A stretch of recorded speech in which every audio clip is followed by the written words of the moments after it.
আমি শুরুতেই আপনাদের কাছে একটু ক্ষমা চেয়ে নিচ্ছি, কারণ আমাদের আরো এক প্রোগ্রাম চলে জানেন। আমাদের ৮ নং হেউলুবুনিয়া দাখিল মাদ্রাসা ওই যে মাঠ প্রাঙ্গণে প্রোগ্রাম গেছে, ওই প্রোগ্রাম সেরে আপনাদের যে নয়নের মনির নজরুল ইসলাম মোল্লা উনি ৫ নং আয়লা পাতাকাটা গেছে, তাই ওই আমার আসতে একটু লেট হয়, আমি দুঃখ প্রকাশ করছি। বিসমিল্লাহির রহমানির রহিম।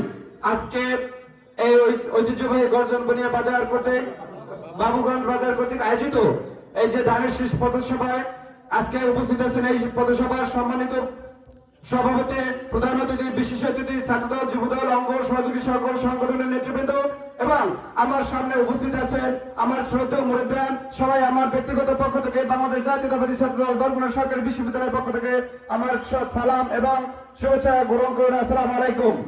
আমি আপনাদের কাছে একটি কথা বলবো, এই যে আমি বরগুনা থেকে দ্রুত মোটর সাইকেল যোগে চলে আসছি, এই যে আমার গা, আমার শরীর, সর্বশরীর মেকআপ হয়ে গেছে ইটের রঙে, রাস্তার ধুলোয়। আপনারা কি এর থেকে বের হইতে চান? আচ্ছা, এর থেকে বের হইতে হলে কাকে দরকার? এই বরগুনা অবহেলিত বরগুনাকে উন্নয়ন করার জন্য কাকে দরকার?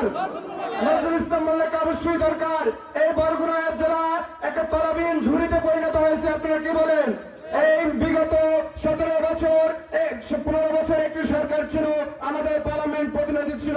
এই বরগুনার কি হাল হচ্ছে আপনারা জানেন না? এই বরগুনার কোন দৃশ্যমান উন্নয়ন হয়েছে? হয় না। আপনারা জানেন আমাদের বরগুনা জেলা 250 শয্যা বিশিষ্ট হসপিটাল, শুধু নামে মাত্র। আজকে একটা রোগী আপনাদের এই বাবুগঞ্জ বাজার থেকে অসুস্থ হয়ে পড়লে রাত্রে গেলেই আপনাদের কাছে একটা টিকিট ধরিয়ে যায় বরিশাল রেফার। আপনারা এর থেকে পরিত্রাণ চান? এই বরগুনা সরকারি বিশ্ববিদ্যালয় কলেজে যদি এই প্রার্থী যদি আপনাদের মহান ভোটের মাধ্যমে, আপনাদের এই মহান ভোটের মাধ্যমে, ব্যালটের মাধ্যমে যদি ওই জাতীয় মঞ্চ, জাতীয় সংসদে যদি কথা বলার সুযোগ করে দেন, অবশ্যই অবশ্যই আপনাদের এই প্রতিনিধি আপনাদের ভোটের মাধ্যমে যদি উনি এমপি হয়ে সংসদে যায়, সর্বপ্রথম উনিও কথা দিয়ে গেছে যে এই বাবুগঞ্জের এই যে রাস্তা, বাবুগঞ্জে প্রথম বিজয় মিছিল করবে এবং বাবুগঞ্জের এই ইউনিয়নকে সর্বপ্রথম উন্নয়নের কাজ এই বাবুগঞ্জ থেকে শুরু করবে। আপনারা জানেন নজরুল ইসলাম মোল্লার প্রথম পথসভা করেছিল এই যে গর্জনপুরি স্কুল মাঠে, করছে না? আপনারা জানেন যে ঐতিহ্যবাহী 7 নং বলে ইউনিয়ন উনি বারবার 3বারের চেয়ারম্যান ছিল। আপনারা জানেন উনি কেমন ছিল। উনি অন্যায়ের সাথে কোনোদিন আবশ্যক করে নাই। ওনার শাসন আমলে আমরা, আমার মা বোনরা ঘরের দরজা খুলে রেখে অন্য রাত্রে ঘুমিয়েছে, কোনো অন্যায় অঘটন ঘটে নাই। কোন লোক মারা গেলে, কোন সন্তান পানিতে পড়লে, কোন বোন অ্যাক্সিডেন্ট হলে, কোন কেউ যদি গলায় দড়ি দেয় তাহলে ওনাদের পোস্টমর্টম হয় নাই এবং ওনাদের কোন পুলিশের হয়রানি হতে হয় নাই। আপনাদের সামনে কথা দিয়ে যাচ্ছে, যদি নজরুল ইসলাম মোল্লাকে আপনারা ভোটের মাধ্যমে 12 তারিখ যদি ভোটের মাধ্যমে আপনারা যদি নির্বাচিত করেন, এই বাবুগঞ্জ বাজার এই 10 নং মহকুমা সর্বপ্রথম বিজয় মিছিল হবে এবং সেই বিজয় মিছিল নজরুল ইসলাম মোল্লা থেকে আপনাদের সাথে উপভোগ করবেন।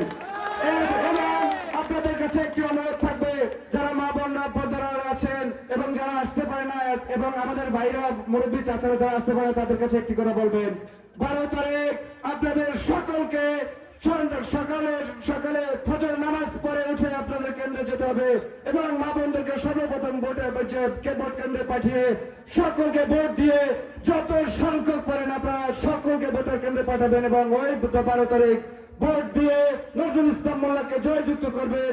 এই আশাবাদ ব্যক্ত রেখে আমি আমার সংক্ষিপ্ত বক্তব্য শেষ করছি। আল্লাহ হাফেজ। বাংলাদেশ জিন্দাবাদ, বাংলাদেশ জাতীয়তাবাদী ছাত্রদল জিন্দাবাদ। শহীদ প্রেসিডেন্ট জিয়া রহমান আমরক, মরহুমা দেশনেত্রী বেগম খালেদা জিয়া আমরক, আগামীর রাষ্ট্রনায়ক বিএনপির ভারপ্রাপ্ত চেয়ারম্যান, আগামীর প্রধানমন্ত্রী জননেতা জনাব তারেক রহমান জিন্দাবাদ জিন্দাবাদ। আসসালামু আলাইকুম।